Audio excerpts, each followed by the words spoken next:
So welcome to this video of the last minute lectures in property law.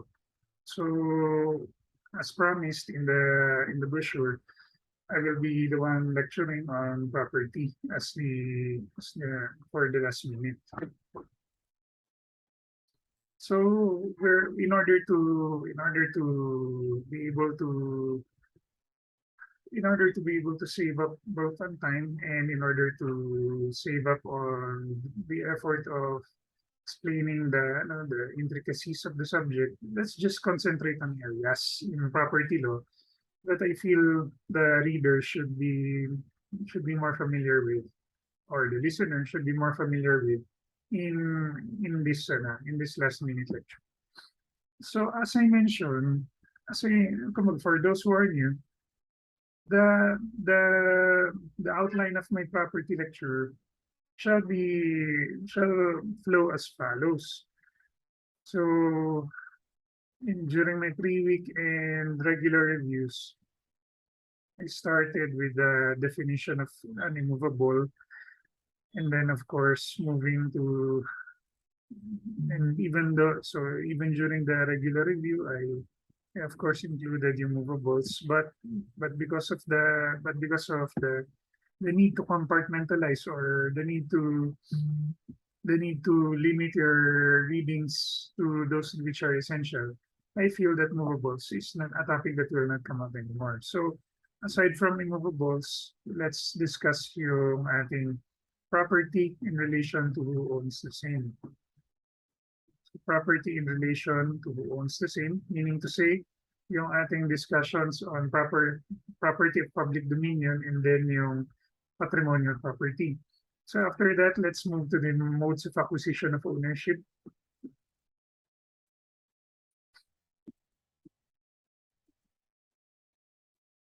So modes of acquisition of ownership, whereby we will tackle donation and prescription.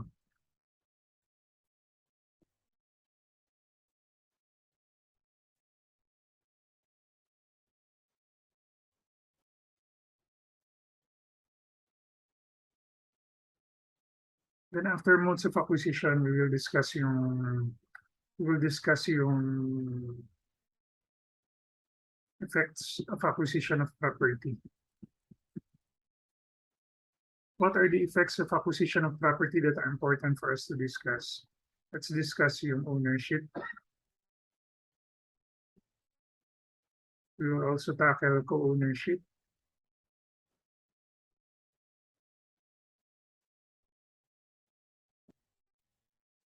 accession,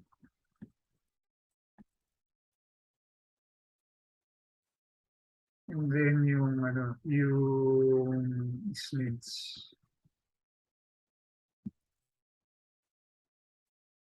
And then finally, on property, we will also discuss nuisance, because I feel that nuisance has a lot of matters that, well, a lot of matters that I feel can come out in these coming bar examinations. So let's start.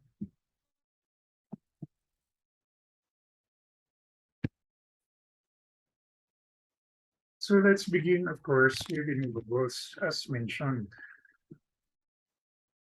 So immovables, when you talk about immovables, what is the one thing that we have to remember? So of course you have to remember yung inclusive with enumeration numbers 1, 2, and 3. You have to remember that this can be susceptible of chattel mortgage. These immovables by their nature. In what instance can they be considered as susceptible of chattel mortgage? For so long as it has been duly agreed upon by the parties. So once again, for so long as it has been duly agreed upon by the parties, it can be susceptible of a chattel mortgage. The reason given by the law as to why they can be considered as susceptible of chattel mortgage is because of the principle of estoppel. So that's as to enumeration 1, 2, and 3 of Article 415 of your Civil Code. So aside from Article 415, ano pa ba yung dapat natin maalala? Dapat natin maalala yung immovables by virtue of their intention, by virtue of the intention of the owner. When we talk about immovables by virtue of the intention of the owner, what should we remember about it? We should remember that in instances of immovables by intention, the requirements that number one, it must be the owner who placed the item in the property so that it can be considered as immovables. And number two, either if you are referring to yung mga let's say mga statues. Basically, it's just simply put, it's intended by the owner to be placed there permanently, diba? So, if you're talking about statues, permanently ang intention niyan. Eh, how about kung halimbawa, we are talking about yung mga machineries. So let's say that's 2A. Let's say kung 2B naman, kung machineries naman ang pinag-uusapan natin, we have to remember in instances of machineries, let us not forget yung directly meeting the needs of the industry by which they are to be devoted for. So in terms of being directly devoted to the industry, ano ba yung cases na dapat natin maalala dyan? We should remember the cases of Davao Sawmill, Caltex.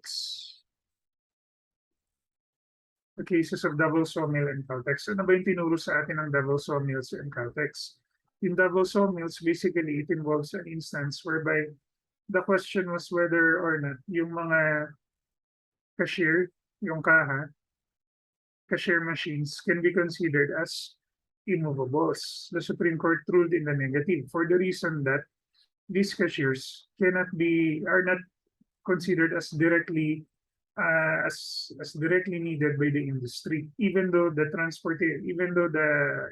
needs of the industry, of course, has somehow, kumbaga, kasama syempre dyan yung ating mga pag-compute ng pera, di ba? Pero, or yung taguan ng pera, pero that's not a direct need of the industry.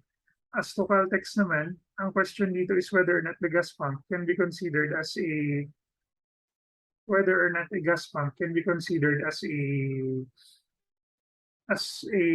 taxable by the BIR as responding directly to the needs of the industry. The Supreme Court ruled in the affirmative that gas pumps are considered to be taxable as an immovable because they are considered directly meeting the needs of the industry. So yan ang tanda namin. Ako yun lang forecast ko dyan pagdating sa immovables, yung items na yan. So let's move further. Property in relation to who owns them. So of course, in your readings,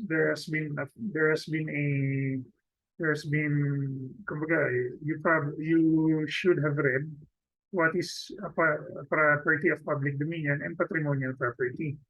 But let us also remember what I have taught na yung ating case ng Pasig Rizal. Ano ba yung case ng Pasig Rizal? Yung case ng Pasig Rizal, basically, it is a case which lends the application of Republic Act number 11573, which was enacted into law for purposes of simplifying the requirements of confirmation of incomplete or imperfect titles. So yun yung purpose ng Republic Act number 11573. Now, when you talk about 11573, of course, it mentions therein,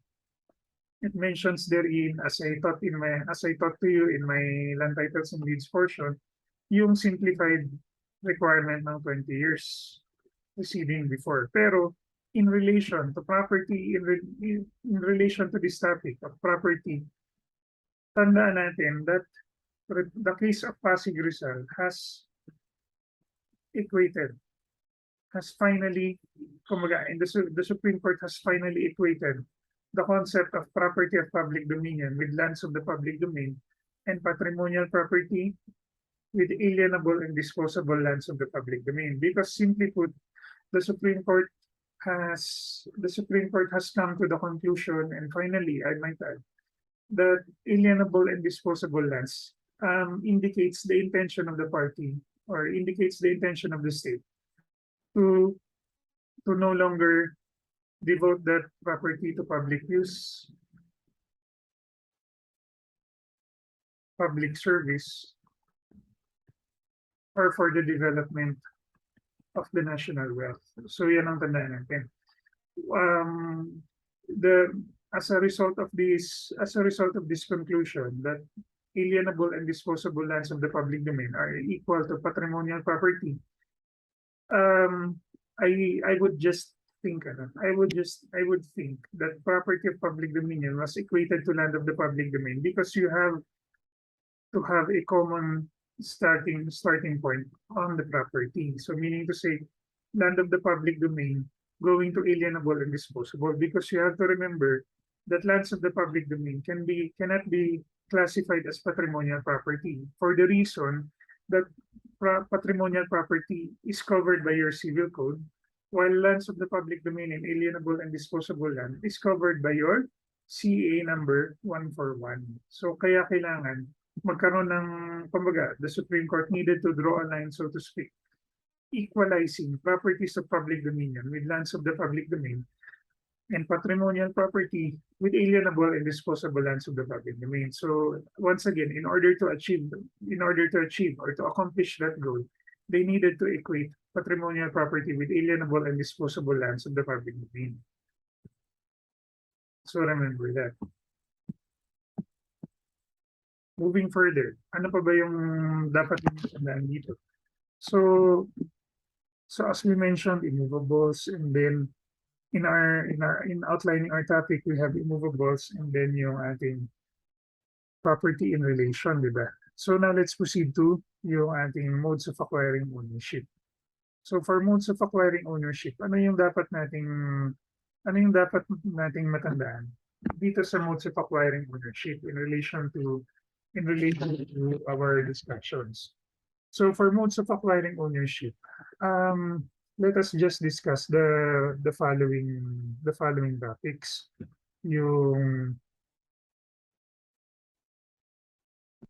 Okay, so let's just discuss the following topics as I mentioned, yung topic ng donation and yung topic ng prescription.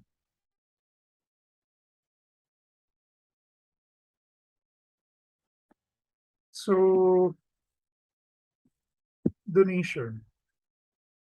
What should we remember about donation? Donation, once again, is an act of liberality.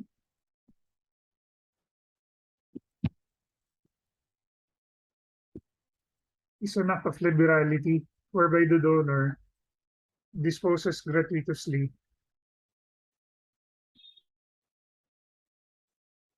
of a thing with the acceptance of another. So yan ang ano natin, di ba? Basically yan ang elements natin pagdating sa donation. An act of liberality whereby the donor disposes gratuitously of a thing provided that there's an acceptance of the donee, so to speak. So once again, remember, for purposes of your acceptance, the requirements of the law. Ano ba yung requirements ng law? Once again, dalawa, di ba? Number one, acceptance must be communicated during the lifetime of the donor. Number two, if acceptance is to be made involving an immovable, the acceptance must be embodied in a public instrument. Now, this public instrument this acceptance may be embodied either in the same public instrument or in a different one, for so long as what? For so long as the acceptance was communicated during the lifetime of the donor. Once again, in instances of liberality, let us remember the case of Llamas, the 2017 ruling of the Supreme Court. Ano ba yung ruling ng case ng Llamas? Once again, the case of Llamas provides that the donation of a subdivision of the free spaces for use of the well-being of the subdivision of the owners or the homeowners of the subdivision is not equivalent to a donation. Why is it not equivalent to a donation? Because there is missing liberality. So for purposes of the So for purposes of the donation. So remember that. Now for donation, let us also enumerate the kinds of the donation. Kinds of a donation. What are the kinds of a donation? So syempre, as we know, we have your pure and simple donation. You have your onerous donation, and then you have your conditional donation. So conditional donation lang tayo mag-focus kasi itong simple at saka onerous medyo ano to. So for conditional donations, what should we remember? For conditional donations, ito yung dapat natin tandaan, di ba? So an example of a conditional donation is the 2019 case of Clemente. So because of the year by which the case of Clemente was brought to us, it is a potential question in the bar examinations. Simply put, what happened in the case of Clemente? A donation was given of property to the local government for purposes of devoting the same for use as a medical school. However, there was no period within which the donation of the medical school must come to fruition. What do we mean must come to fruition? We mean to say there was no period during which was imposed by the donor as to when the medical school must have been put up. Time came that 41 years had passed and no medical school was yet to be put up by the local government. So the heirs of Clemente filed suit for the revocation of the donation. So what happened? The Supreme Court simply put through that that the donation can be revoked for the reason that 41 years have already lapsed from the time that the donation has been given. There was now this question. 41 years having been lapsed. The problem was there was no period within which to enforce the conditions in the deed of donation. Ano yung sabi ng Supreme Court in this instance? Remember the rules for purposes of your conditions in a deed of donation as to the periods therefore. Ano ba yung number one rule that you have to remember? You should remember the stipulated condition or the stipulated period by the party. The stipulated period is what shall govern for purposes of your determination as to the period within which the donation should be nullified. So let's say, sabihin natin, a donation was given for let's say pareho to put up a medical school by September 2022. Tapos it provided for a 4-year well, not 4-year. Let's say that it provided that this school must be put up within a period of 10 years. So ibig sabihin, if 10 years, that period lasts until what time?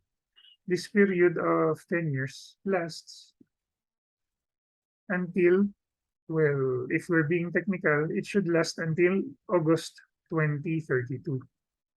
So under the civil code, you have a period of 4 years within which to seek the revocation of the deed of donation. So if you have 4 years to seek the revocation of the deed of donation, what is the period of time within which you can seek the revocation?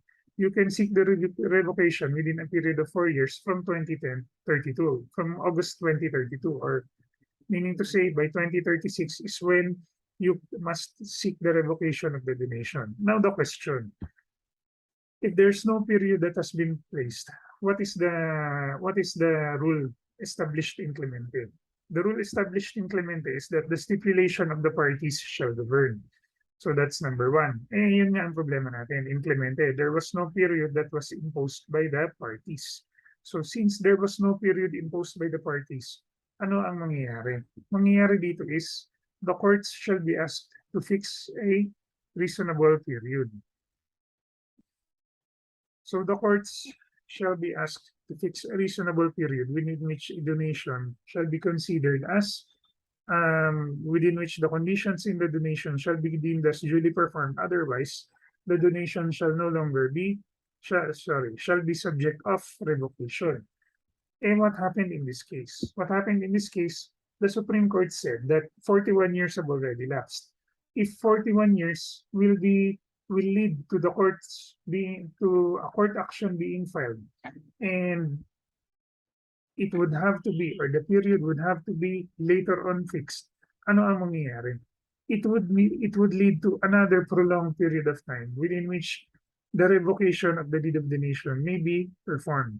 Henceforth, as a third rule, sabi ng Supreme Court, if a reasonable period has already passed, then the courts shall determine whether or not the donation or the conditions in the deed of donation has not been duly performed. So in this case of Clemente, anong ruling ng Supreme Court? Subject of revocation for the reason that the condition has not been duly performed, yung building of a public school. So that's the case of Clemente. Ako, confident ako nalalabas ito. Alam nyo, kumbaga, itong case ng Clemente na to ay 2019 ruling of the Supreme Court. Basically, medyo timely siya in the sense na na since ang property star player itong bar examinations na to. So conditional deed of donation. Let's just of course discuss in conditional deed of donation the case of Republic versus Silim. So always remember the case of Republic versus Silim, which provides that for purposes of your donation, for so long as there is no substantial breach that was committed in the condition to the donation, the donation cannot be considered as revoked. Ano ba yung nangyari dito sa case na to? Because Silim donated nearly a 500 square meter parcel of land for purposes of putting up a public school. The local government of Zamboanga so it deemed it proper to swap it with a bigger property. For what reason? For the reason that it is imposed by the local government that any public school must be put up on property at least 1,000 square meters in area. So that is why yung 500 square meter na dinonate ni Silim was swapped by the local government for one with a bigger area. The problem was the bigger area was owned by the mayor of this town in Zamboanga. And later on, the heirs of Silim noted that the mayor started constructing his house on this 500 square meter property.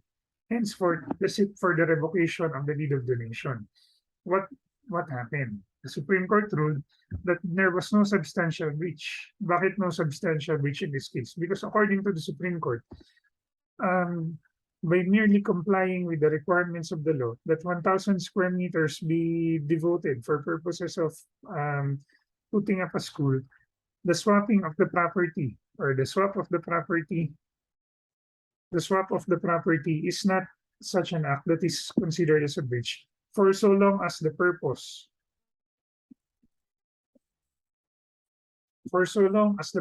of the donation is being duly performed. So yan ang tandaan natin. In that case of Republic versus Silim. So as long as the purpose is being duly performed, donation shall remain to be valid. In donation still. So let's continue with the topic of donation. Let us never forget yung mga periods for revocation. Periods for revocation, what should we remember? Revocation, always remember, number one, in instances when a child reappears or becomes, or if the donor attempts or adopts a child, you have a period, the donor in the heirs, in case the donor dies, has a period of 4 years within which the donation may be revoked or collated. In instances of ingratitude, anong masasabi natin dito?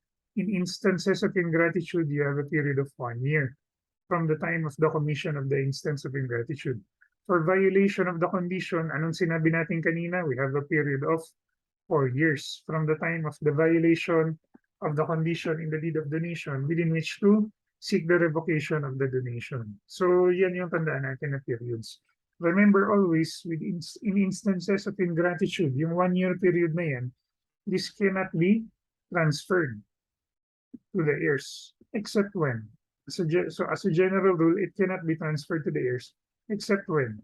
Cannot be transferred, except if it has already been commenced.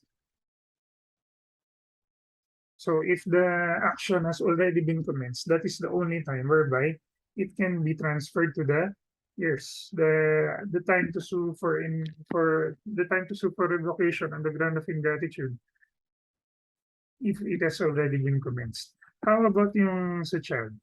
Can it be transferred to the heirs? Yes, it can be transferred to the heirs because this is substantial in nature. This is not personal yung sa child. This is not personal to the donor. While in ingratitude, it is personal to the donor. So let us remember that. So yeah, donation. Let us move forward and discuss yung prescription.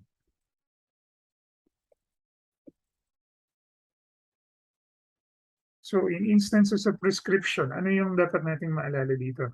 In instances of prescription, always remember the requirement that the only instance whereby prescription can result in ownership is if the possession is in the concept of an owner. So in the concept of an owner, meaning to say, if property is possessed by a lessee or a usufructuary, ano ang effect nito? If property is being possessed by a lessee or a usufructuary, ano ang effect nito? Possession should not be in the concept of an owner. So what are instances whereby possession can be considered or can be said to be done so in the concept of an owner? So remember that possession can be considered as being done in the concept of an owner for so long as badges of ownership are being demonstrated by the possessor of the property, number one, and number two, it is not the right of the possessor once again is not limited such that once again lessee or usufructuary ang possessor ng property. So what are the kinds of prescription? Yung kinds ng prescription, you have your number one kind, yung ordinary acquisitive prescription, and then your extraordinary acquisitive prescription. So ordinary acquisitive prescription, what should we remember with ordinary acquisitive prescription? For ordinary acquisitive prescription, remember yung ating rule that what? Remember yung ating rule pag ordinary acquisitive prescription that it is required that possession must be with just title for a period of 10 years. When you say with just title, sorry, and in good faith pala. When you say that possession must be with just title and in good faith, ano yung dapat natin tandaan doon? With just title means to say that the person in good faith who is not aware of any defect in the title to his property possessed the property or came into the possession or ownership of the property through any of the modes recognized under the law. Through any of the modes recognized under the law. For what? For possession or for acquisition of ownership of property. So this 10-year period is to be counted from the time that possession takes place. So for extraordinary acquisitive prescription, ano yung extraordinary acquisitive prescription natin? Requirements are uninterrupted adverse possession for a period of 30 years. So remember that for extraordinary acquisitive prescription, it only requires uninterrupted adverse possession for 30 years. So yan ang ano natin, yan ang requirements natin for extraordinary acquisitive prescription. Uninterrupted adverse possession for a period of 30 years. While yung, once again, yung extraordinary, just title, yung ordinary, 10 years only.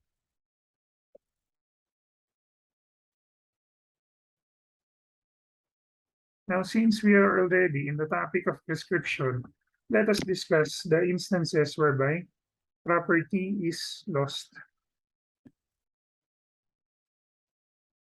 and the correlative right to recover the same. So, if property or if the possession to property is lost, what right is given to the owner of the property? So it depends, di ba? It depends if the property is immovable. If the property is movable, what right is given to the owner of the property from the time that it is lost? From the time that it is lost, the owner of the property can always recover the ownership of the property from the time that it is lost. So let us always remember that in instances of movables, especially when it has been the subject of a crime. So let's say nakahanap ang isang kotse tapos yung owner ng property nakita niya yung kotse niya after makahanap. Can the owner of the property go after the possessor of the automobile?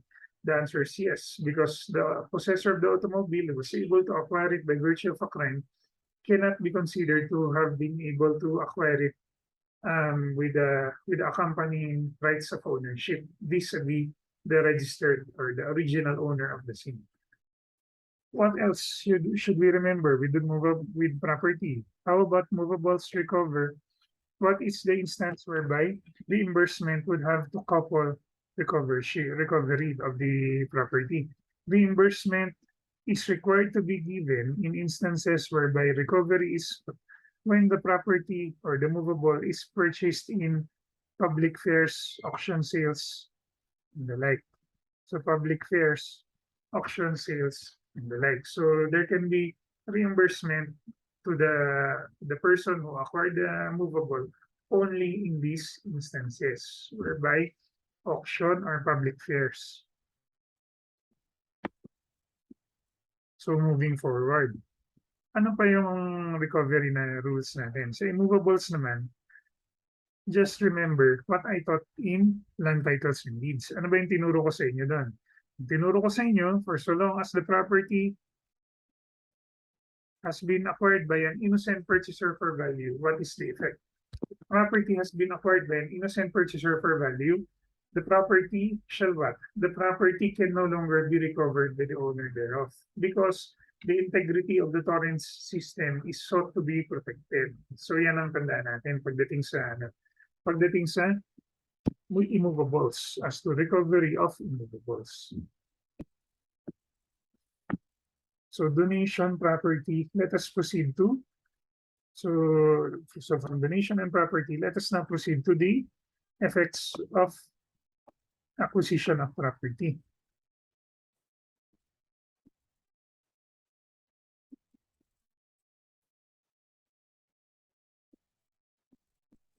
So effects of acquisition of property.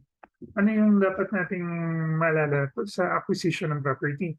When you acquire property, you have the correlative effects of ownership, co-ownership, possession, accession, easement, usufruct.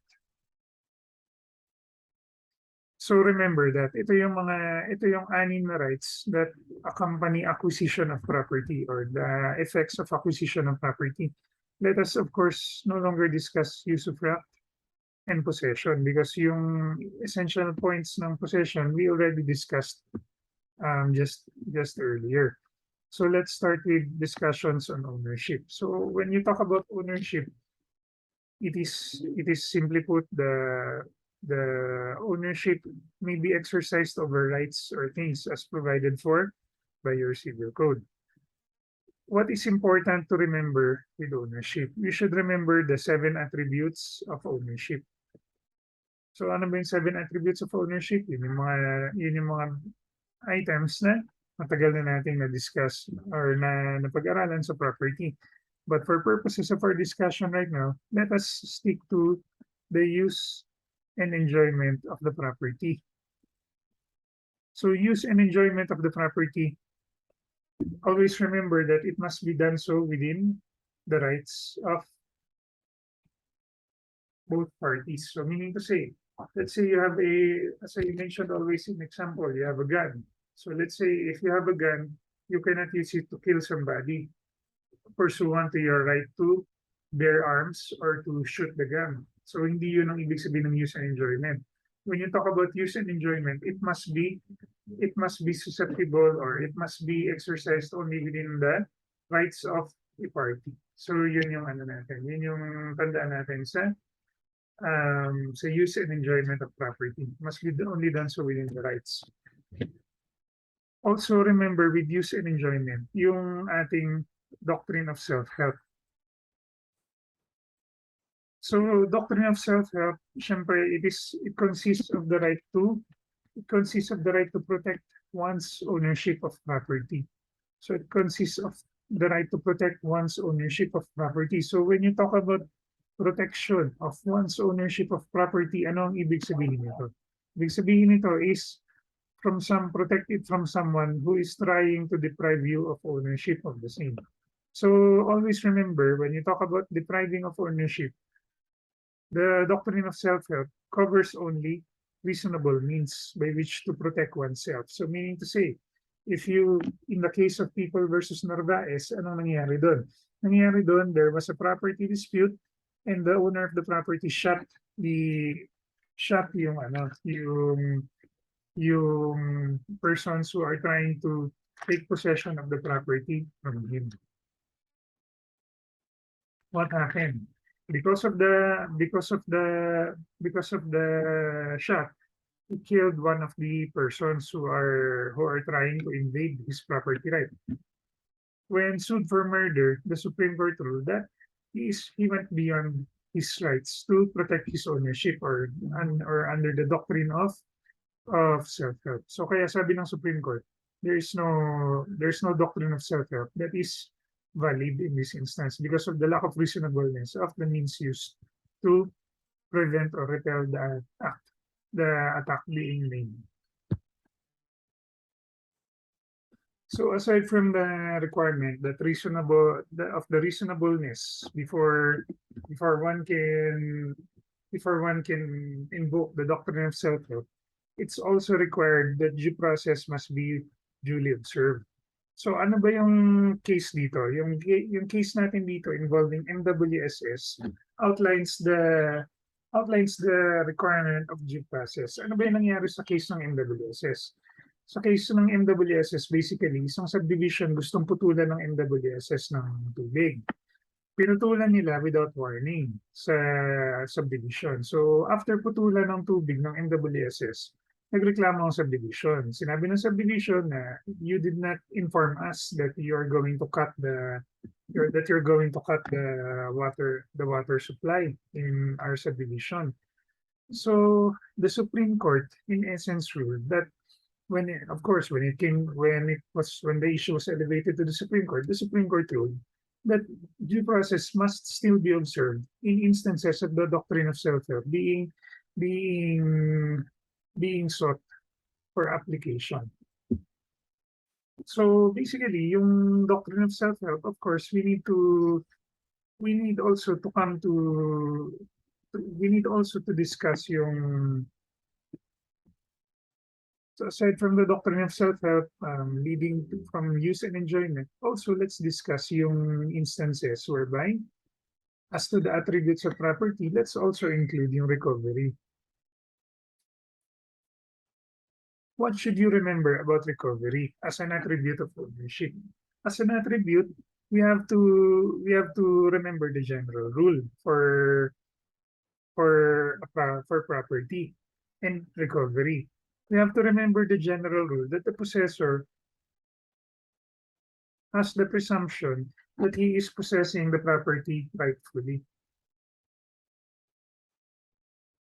So always remember this rule, that a possessor is possessing the property rightfully. Henceforth, if the possessor is possessing the property rightfully, it is only through legal means that the possessor of the property can be deprived of ownership of the property.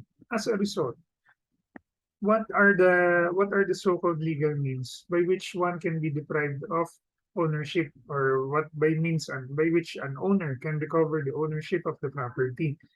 Ito yung alam natin na tatlo, di ba? Ano ba yung tatlo na to? Nandito yung ating mga action, yung action interdictal, yung action publicana, and then yung action reinvindicatoria.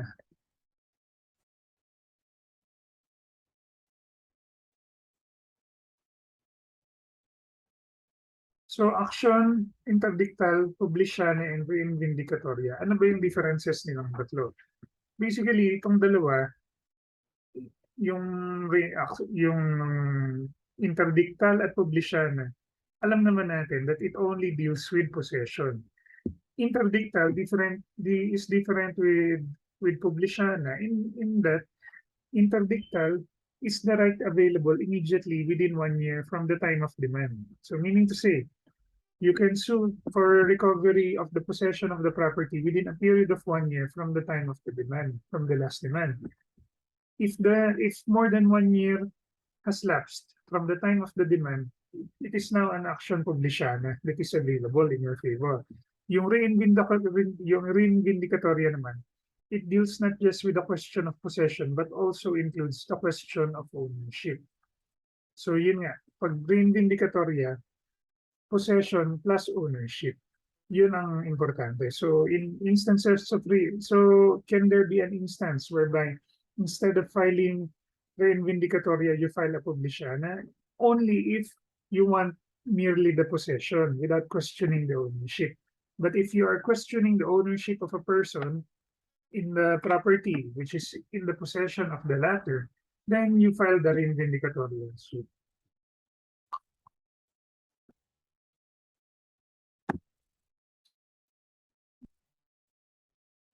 Basically, that's our discussion on ownership.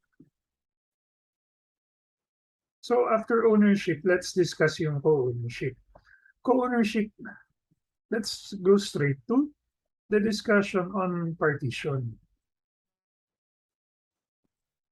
For partition, what are the rules that we have to remember in instances of co-ownership? Co-ownership partition, nobody can stop the partition of property when it is desired by the co-owners. Kasi I've always remembered that in partition, it must be performed with the consent of all the co-owners. So nobody can prevent yung partition of properties in instances of co-ownership. Can there be an instance whereby partition is subject to a time it's bound by time? There are of course instances. Number one is the period of 10 years. The period of 10 years provides that the co-owners may agree that the property shall not be subject to partition within a period of 10 years upon their agreement. Another period provided by law is the period of 20 years. The period of 20 years simply put states that the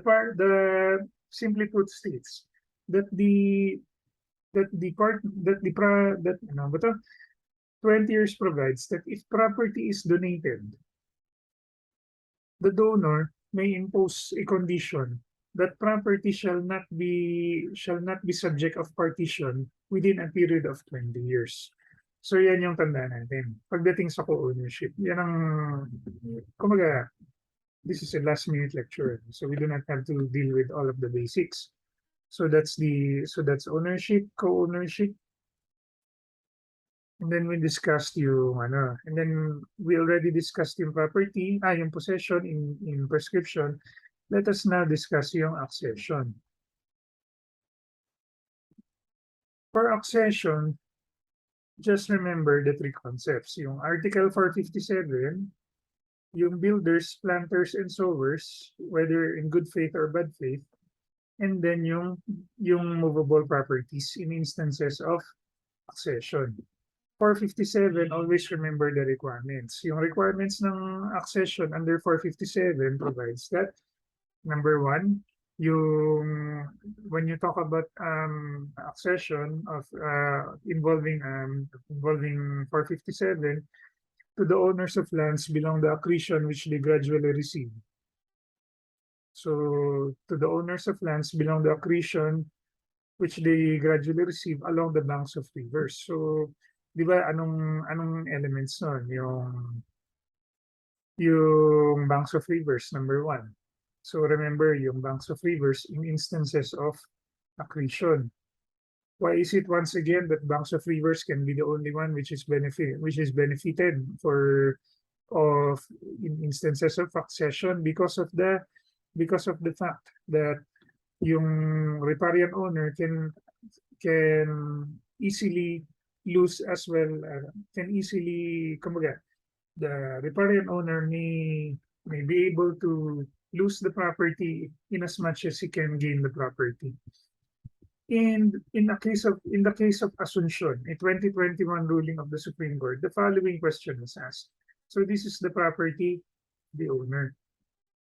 On one side of it, it's bound by a river, and on the other side, it is bound by the Manila Bay. There is now this question because accretion took place over the property. The question that lay involves whether or not. So basically, the question involves whether or not all of the accretions that was gained by the property shall be given to the riparian owner. The answer is no. The answer is that only the accretion which took place inside the river shall benefit the riparian owner.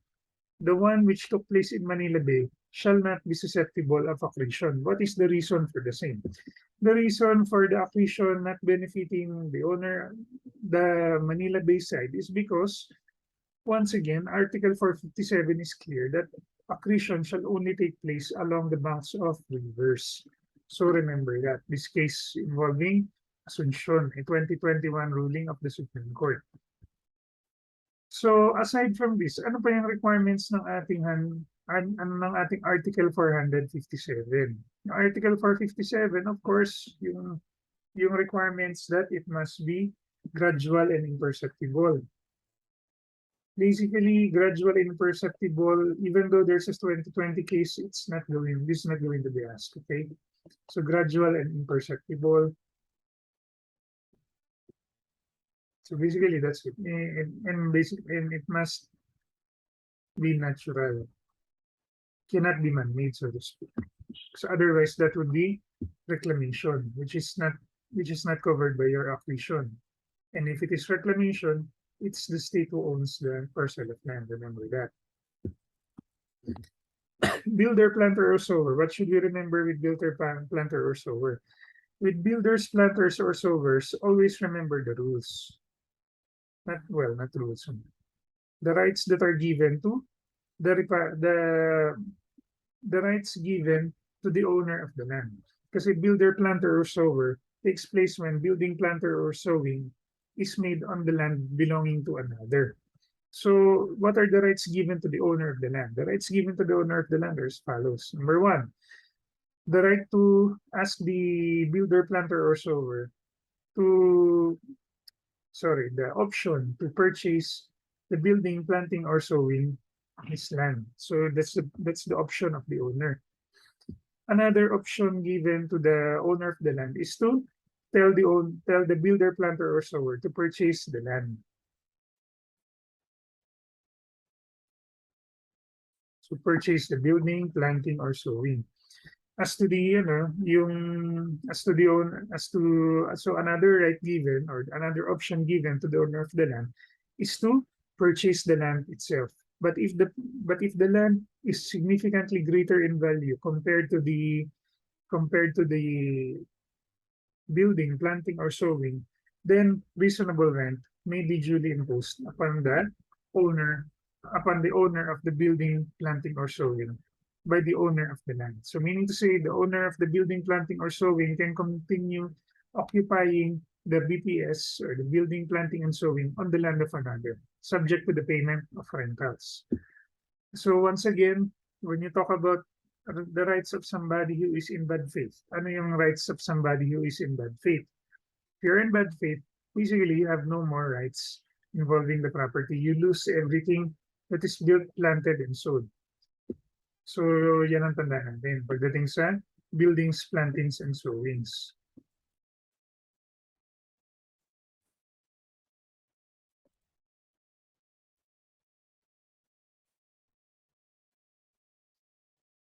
How about movables? Always remember that with movables accession, it is a game of determining which is the principal versus the accessory. So ano yung rules natin for principal versus the accessory? Number one is ornament, which is what can be considered as an ornament between the principal and the accessory. Sorry, not between the principal and accessory, between two movables which have been combined. So what is considered as an ornament? That is the determination. So if a determination is made that one is a principal and then and another is the accessory, then that's the number one rule. However, if what is ornament cannot be determined with certainty, the value has to be determined also. What if the value is equal? Then it is the volume, which may be used to determine which is considered to be the principal versus the accessory. So yan, pagdating sa accession, yan ang rules na tandaan natin. And those are my predictions. Diba? So after accession, let us proceed finally to easement in instances of the effects of acquisition of ownership. For acquisition of ownership as to easement, what should we remember? As to easement, just remember yung ating, let's just outline the principles that we will discuss. Number one, the right of way. This is the immortal concept that always is asked in the bar examination, yung right of way namin. Just remember always yung principles that envelope yung right of way. Number one principle, ano yan? Yung convenience.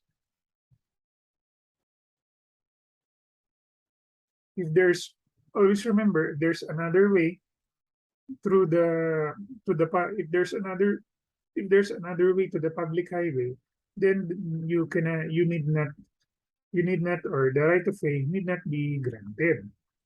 And furthermore, as to convenience, it has been continuously ruled by the Supreme Court that when you talk about convenience, determination of the same shall be made by the owner of the servient estate, not by the owner of the dominant estate. Meaning to say, if the servient estate gives a road, a right of way, which is farther than what the owner of the dominant estate desires, then the owner of the dominant estate actually cannot complain, because this is a matter that is for the servient estate to determine. What else? We have to remember the compensation that has to be given. In instances of right of way, what should we remember with compensation? Compensation is determined by two factors. Number one, if the passage is relentless on the property, what is the amount of compensation that should be given? The amount of compensation to be given if the passage is relentless is equivalent to the value of the land. So ano pang pwede na? Okay, value of the land. So it must be equivalent to the value of the land plus the consequential damages that must be given. Aside from this, ano pa yung dapat nating tandaan pagdating sa compensation? If it is otherwise, meaning to say, if it is not relentless, what is the value that shall be given?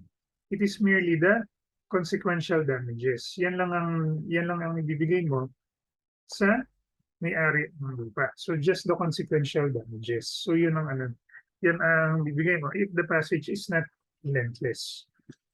So right of way.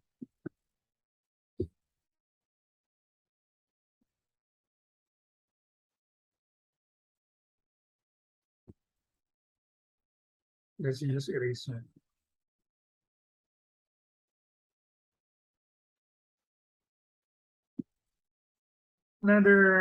Another principle or topic that we have to discuss with easement.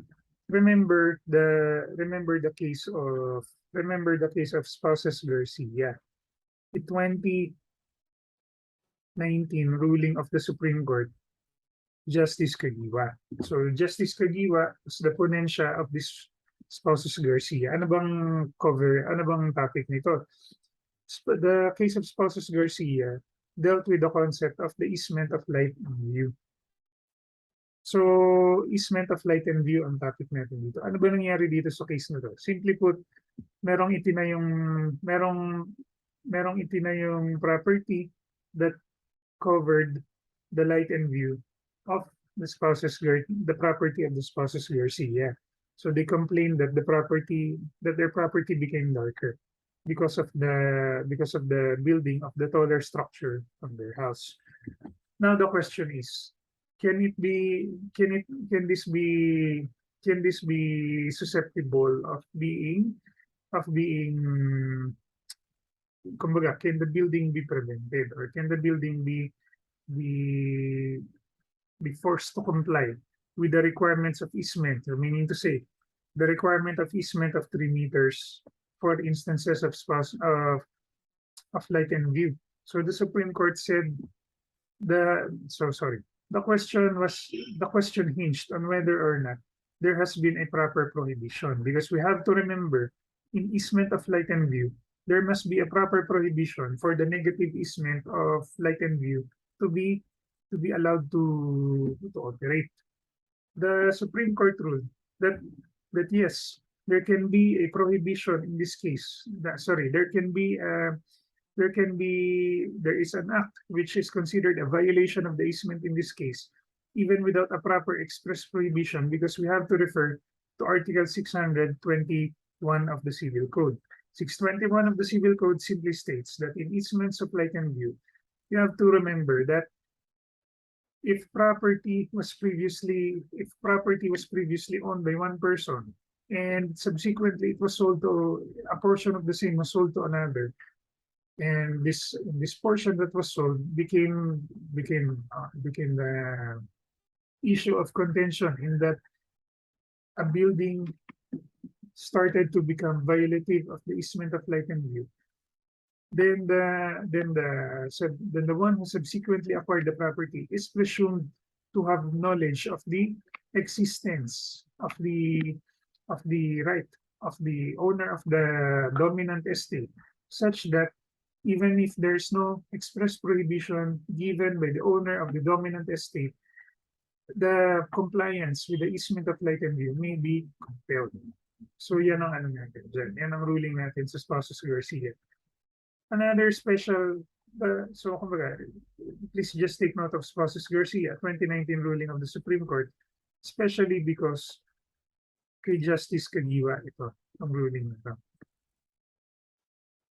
So in easement, let's also remember the case of Bogo Medellin. Ano ba yung case ng Bogo Medellin? Is 2001 ruling of the Supreme Court. Basically, 2001 ruling of the Supreme Court in Bogo Medellin states or asks the question, number one, whether or not railway can be considered as a relentless passage. The Supreme Court said that just because the railway is a type of easement that is considered as even though the railway is a type of easement that is considered as yung laging present, or can be considered as always within the view of the owner of the servient estate, it cannot be considered as one which is relentless, because relentless means to say that it is continuously being passed upon 24/7. Railroad tracks cannot be considered as being passed upon 24/7 just because they are laid on the property. So as to easements, yung Bogo Medellin, sinabi, it is clear that it is not a relentless passage, yung railroad tracks. Number two, straying away from easement, from the question of easement, can you consider building a railroad track as being able or as allowing you to acquire property by means of prescription? Meaning to say, does the railroad track being laid on the track after? So the question here is, let's say that the right to have the railroad track is for a period of 20 years. The contract or the right to use the railroad track expired after the 20-year period. So because there was no renewal, the owner of the railroad track asks the question whether or not prescription has already operated against the owner of the parcel of land. What did the Supreme Court say? Supreme Court said that prescription does not operate in this instance because of the simple reason that the owner of the parcel of land, that the owner of the railroad track built it on property with the knowledge that he is not possessing it in the concept of an owner. So hindi siya possessor in the concept of an owner. Kaya kumbaga, sabi ng Supreme Court, cannot say that the property can be susceptible of acquisition by prescription accordingly. So yan ang ruling ng Supreme Court in the case of Bogo Medellin.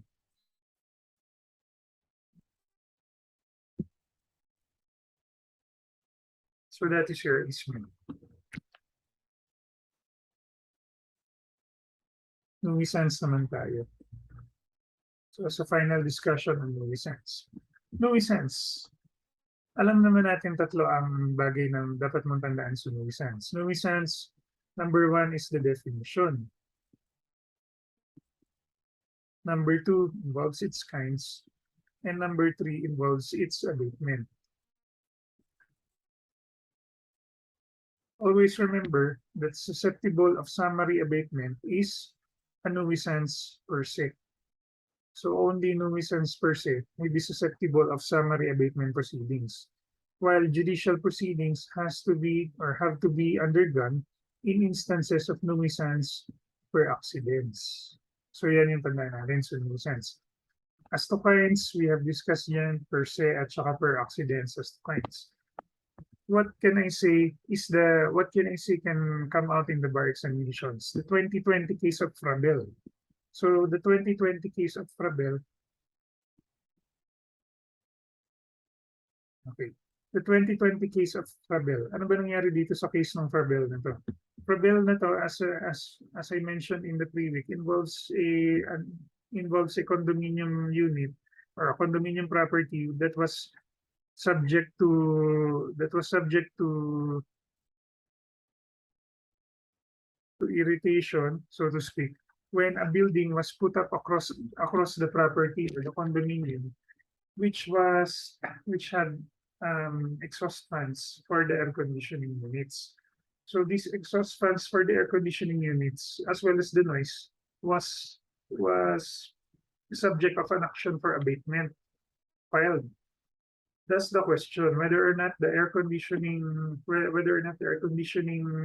exhaust units and the noise is sufficient for there to be an abatement of the same. The Supreme Court said that the totality of the circumstances do not outline a situation whereby it can be said that there is an abatement that may be duly performed. What does this mean? Sabi ng Supreme Court, it cannot be said that all of the noise and all of the heat that is emitted by the exhaust units is attributable solely to the building that was put up right across. So kaya sabi ng Supreme Court, cannot be said that there's a totality of the circumstances that benefit the owner of the condominium unit, which may be a source of abatement actions. So yan ang tandaan natin pagdating sa case ng Frabel. That's a 2020 ruling. Can be asked in the bar examinations. Basically, that's it for property. So remember the points that I mentioned for your property. Finally, let us discuss yung portion ng syllabus that was included just because why? Just because it is considered property. Yung instances sa credit transactions natin concerning mortgage and pledge. Why was guarantee not included? Kasi remember, guarantee is just word of mouth. Mortgage and pledge concerns itself with property. So with mortgage and pledge, always just remember the requirements of the same. Ano ba yung requirements ng mortgage and pledge? Absolute ownership or ability to dispose of the absolute ownership or ability to dispose of the thing at the time that the mortgage is duly foreclosed. Foreclosure, which is a subject that we are not going to discuss because it is a matter that is reserved always to remedial law. But yun nga, absolute ownership is a matter that we have to remember with regards to mortgage and pledge. Number two, it is an accessory contract.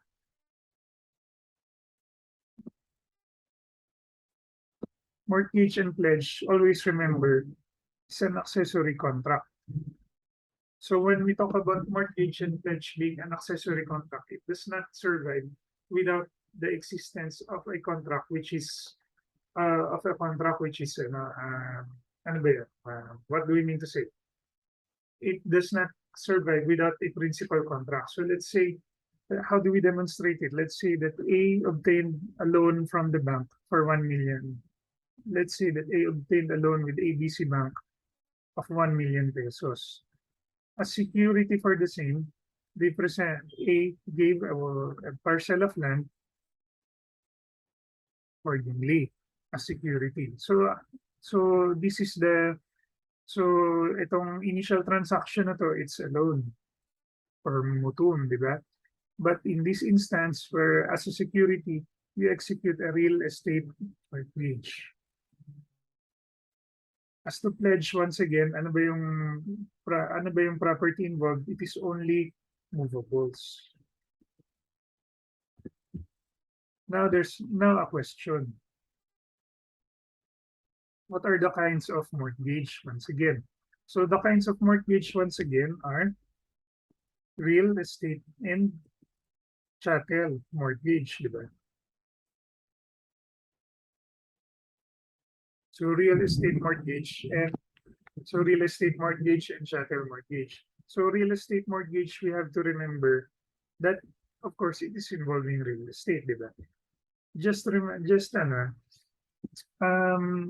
Always so in instances of real estate mortgage, always remember yung ating concepts ng pactum commissorium. Ano ba ang pactum commissorium? Pactum commissorium basically prevents the automatic transfer. Yung pactum commissorium prevents the automatic transfer of the mortgage property to the mortgagor, to the mortgagee, upon the failure of the mortgagor to fulfill or to finally settle the mortgage obligation. So that is absolutely prohibited under the law. In relation to pactum commissorium, this is why also the concept of equitable mortgage has been frowned upon by law. So this is why equitable mortgage is frowned upon by law, because we have to remember that equitable mortgage under 1602 consists of agreements which seem to indicate the intention of the parties to have the ownership of property which has been duly sold to be retained by the owner so as I mentioned, even after it has been sold already. So yan yung equitable mortgage. In instances of equitable mortgage, what does the Supreme Court do? The Supreme Court simply put, in equitable mortgage, once it is duly determined, reformation shall be duly performed on the agreement. Mortgage. So another item for discussion in real estate mortgage is your dragnet clause. So what is the dragnet clause? A dragnet clause is an agreement that seeks to secure both present and future obligations. So present and future obligations, even though it is not part of the principal contract originally signed, yung as to future obligations.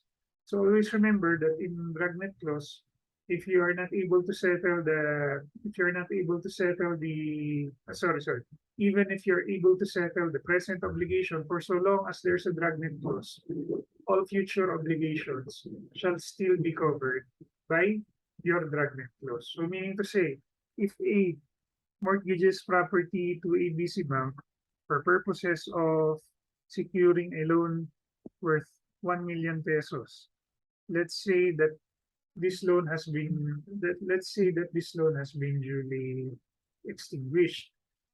If later on A secures a loan with ABC Bank once again for, let's say this time, 500,000 pesos, what would be the effect if there's a failure to settle the obligation? ABC Bank may foreclose upon the mortgage which is subject to the dragnet clause. Always remember that. Yan ang concept natin ng dragnet clause.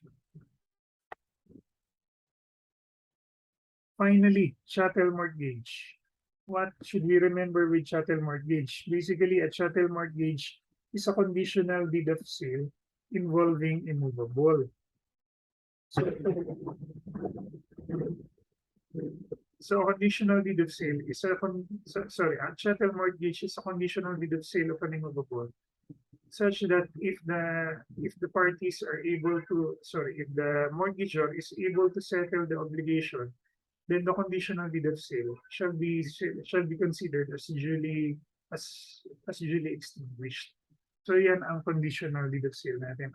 Also remember always pagdating sa chattel that it is subject to the recto law. Ano ba yung provisions ng recto law na covered yung chattel mortgage in instances whereby there's a foreclosure of the mortgage obligation. Always remember that in foreclosure of the mortgage obligation, much similar to the real estate mortgage, if you foreclose on the chattel mortgage, then you have no other right to go after the mortgagor because of the prohibition against splitting the cost of action. Yeah.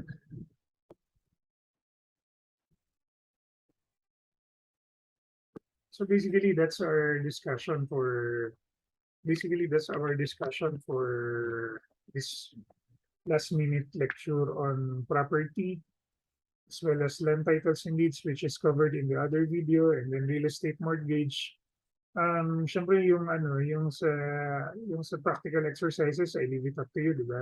I do not need to draw in the whiteboard or give you an example of how to perform a practical exercise, di ba? Kasi those are reading matters naman. Simple lang naman yung mga nire-require pagdating sa ating mga practical exercises, yung mga basic contracts lang. So of course, please study those basic contracts in order for you to be able to answer them because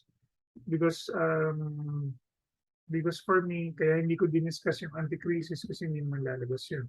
Pero definitely, yung ating practical exercises, lalabas yun. So yun ang natin. Yun ang tandaan natin pagdating dito sa portion. So for all those who are finished with for all those who are going to listen to this lecture, congratulations on getting to this point of your preparations for the bar examinations.